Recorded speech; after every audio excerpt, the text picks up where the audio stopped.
सबकी रक्षा करना हमारी जवाबदारी है। मैं एक बात आप सबको याद दिलाना चाहूंगा, यही वो नागर सिंह है जिसने हमारी जीजी, हमारी बहन को बोला था कलावती भूरिया को बोल दो ये अलीराजपुर है, अलीराजपुर, और अगर उसने गड़बड़ करी तो मंच पर चढ़कर निपटा देंगे। ये नागर सिंह के शब्द हैं। नागर सिंह ने ये शब्द बोले थे कि कलावती भूरिया को बता दो कि अलीराजपुर है, और अगर कुछ गलत करा, ज्यादा तेज चली तो मंच पर चढ़कर निपटा देंगे। और नागर सिंह से मेरे पत्रकार साथियों पूछना, क्योंकि मेरे पास तो वीडियो भी है उस चीज का, जब वो एक महिला का सम्मान नहीं कर सकता, एक विधायक का सम्मान नहीं कर सकता, तो वो संविधान का क्या सम्मान करेगा, जनता का क्या सम्मान करेगा। उसकी सत्ता डर और खौफ से चलती है। ऐसे ही नहीं अलीराजपुर की जनता उसको डाकू कहती है। अलीराजपुर की जनता जानती है, मोहित भाई बैठे हैं, मुकेश भाई बैठे हैं, सेना बहन बैठी है, किस तरह से खौफ फैलाकर वो अपनी राजनीति करता है। और वहीं दूसरी तरफ हमारे कांतिराज भूरिया जी 45 साल इनको राजनीति में हो गए हैं, पर आज तक एक भी दाग इनके चरित्र पर नहीं है, ना ही इन्होंने कोई ऐसा काम करा है जिससे किसी को तकलीफ पहुंचे। सबको परिवार की तरह रखा है। 5 बार विधायक रहे, 5 बार सांसद रहे, 2 बार केंद्रीय मंत्री रहे, 1 बार प्रदेश अध्यक्ष रहे, पर फिर भी आज जमीन पर रहकर आप सबकी सेवा करने का काम ये लोग कर रहे हैं।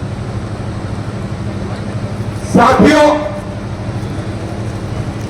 हमारा परिवार, आप सब, हम सेवा करते हैं, खून पसीना बहाते हैं, अपने लोगों के लिए लड़ाई लड़ते हैं, जेल जाना होता तो जेल भी जाते हैं, पर नागर सिंह और उसका परिवार सिर्फ और सिर्फ शोषण करता है, डर फैलाता है, व्यापारियों को लूटता है, आदिवासियों का शोषण करता है।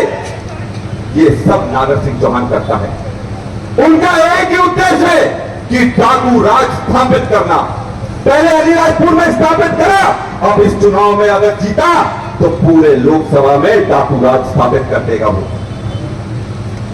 कोरोना का समय जब हम लोग सेवा कर रहे थे तब ये लोग कहा थे, जब हमारे सारे आदिवासी भाई हजारों किलोमीटर पैदल चलकर आ रहे थे, उनके पैर में छाले पड़ गए, क्या सरकार आप लोगों की मदद करने आई? क्या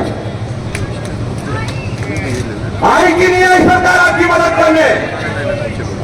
इन लोगों की मदद करने आई क्या? हाथ उठा लो तो मदद करने आई सरकार? जब कोरोना में हमारे लोग मर रहे थे, तड़प कर मर रहे थे, ना बिस्तर था, ना दवाई थी, ना किसी तरह की मदद थी, ना गाड़ी थी। मुझे आज भी याद है जब हमारे मजदूरों को बाहर से झाबुआ जिले में घुसने नहीं दिया जा रहा था, मैं और भूरिया जी कलेक्ट्रेट पर धरना दिया था हमारे साथियों के साथ, और हम पर एफआईआर कर दी गई थी। हम पर एफआईआर कर दी गई थी कि हम लोग नियम तोड़ रहे हैं। अरे नियम तो सरकार तोड़ रही थी। जब लोग दम तोड़ रहे थे, पत्रकार दम तोड़ रहे थे, जनता दम तोड़ रही थी, तब ये लोग कहां थे? तब तो इनको चंदा मिल रहा था, इलेक्टोरल बॉन्ड का चंदा मिल रहा था, चंदे का धंधा बना दिया इनने। जो जो दवाई कंपनियां थी उन सब से 400 करोड़ चंदा लिया इन लोगों ने। खाने को रोटी नहीं थी, पीने का पानी नहीं था, खाने की रोटी नहीं थी। सोचो ये पीड़ा है आज हमारे लोगों की कि उस समय उन्होंने हमारा ध्यान नहीं रखा। हमारे लोग मरते रहे, तड़पते रहे, ऑक्सीजन तो थी नहीं, और कैसे तड़पे हम जानते, क्योंकि हमने अपने परिवार वालों को खोया है, इसलिए पीड़ा है। और ये पीड़ा नागर सिंह कभी नहीं समझ पाएगा। हमारा परिवार जान देने का काम करता है, सेवा करने का काम करता है, और ये लोग जान लेने का काम करते हैं और दहशत फैलाने का काम करते हैं।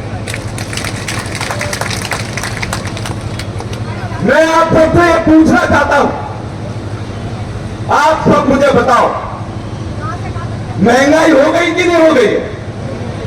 कितने लोगों को लगता है कि महंगाई हो गई है? जरा हाथ उठाओ। और जिनको नहीं लगता वो थोड़ा पैसा इधर देकर जाना। अगर लग रहा है कि महंगाई नहीं है तो थोड़ा इधर दे दो भैया, बहुत तंगी में हम सब लोग बैठे हैं यहाँ पर। आज सरपंचों के पास तो पानी पिलाने का, चाय पिलाने का पैसा नहीं है, सही है कि नहीं है? सरपंचों के पास चाय पिलाने का पैसा है कि नहीं है? नहीं है। चाय पिलाने का पैसा नहीं है, कमीशन लेने का पैसा नहीं है, और बीजेपी वाले सिर्फ दूसरे का काम करते हैं।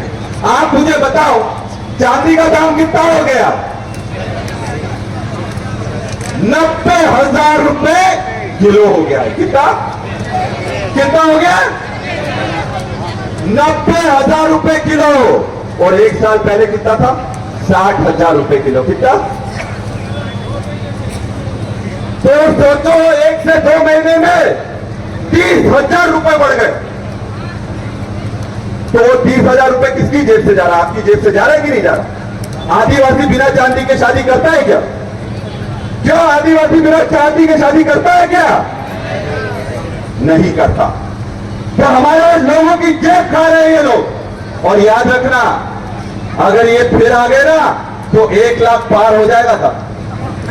अगर ये फिर आ गए तो 1 लाख पार चांदी का दाम हो जाएगा।